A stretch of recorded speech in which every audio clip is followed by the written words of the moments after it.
Hello YouTube family, जय माता दी।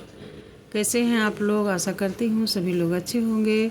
मित्रों, मैं किरण यादव फिर से अपने अवधी भाषा में एक देवी माता का पचरा गीत लेके आई हूँ और आप लोग के भी सुनाने जा रही हूँ। प्लीज़ आप लोग इसको शुरू से लास्ट तक सुनिएगा, तभी समझ में आएगा। और कमेंट बॉक्स में आप लोग जय माता दी ज़रूर लिखिएगा। जय माता दी। हमरी नगरिया मैया भरनी खपरिया हो, चुनरिया लहरे ना चले खोरिया की खोरिया, माँ चुनरिया लहरे ना। हमरी नगरिया काली मैया भरनी खपरिया हो, चुनरिया लहरे ना घूमे खोरिया की खोरिया, माँ चुनरिया लहरे ना घूमे खोरिया की खोरिया, माँ चुनरिया लहरे ना। लट चितराई काली मैया भाजनी त्रिशूलवा हो, कि चम चम चमके ना हो, कि चम चम चमके ना। माँ के ढाल तलवरिया हो, कि चम चम चमके ना। काली माँ के ढाल तलवरिया हो, कि चम चम चमके ना।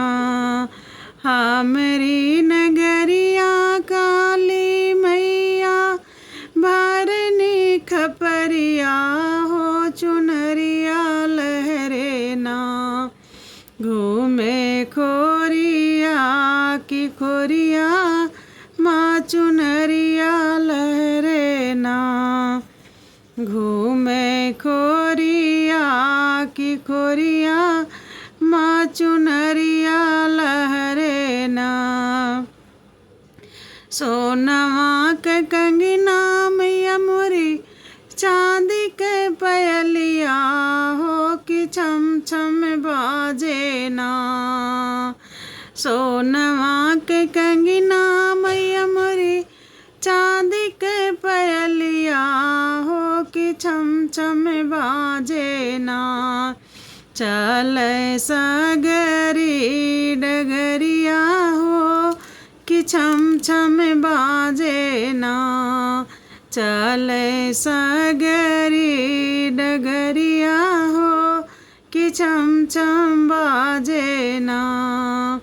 हमरी नगरिया काली मैया भरनी खपरिया हो, चुनरिया लहरे ना चले खोरिया की खोरिया, माँ चुनरिया लहरे ना।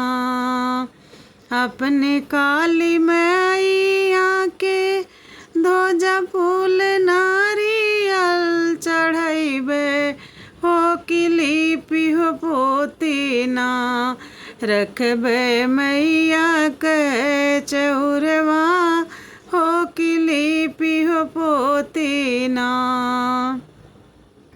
अपने काली मैया के ध्वजा फूल नारियल चढ़ैबे हो, कि लिपि हो पोती ना रखबे मैया के चौरवा हो, कि लिपि हो पोती ना रखबे मैया के चौरवा हो, कि लिपि हो पोती ना। हमरी नगरिया अम्बे मैया बाजनी त्रिशूलवा हो, कि चम चम चमके ना। माँ के ढाल तलवरिया हो, कि चम चम चमके ना। शीतला माँ के ढाल तलवरिया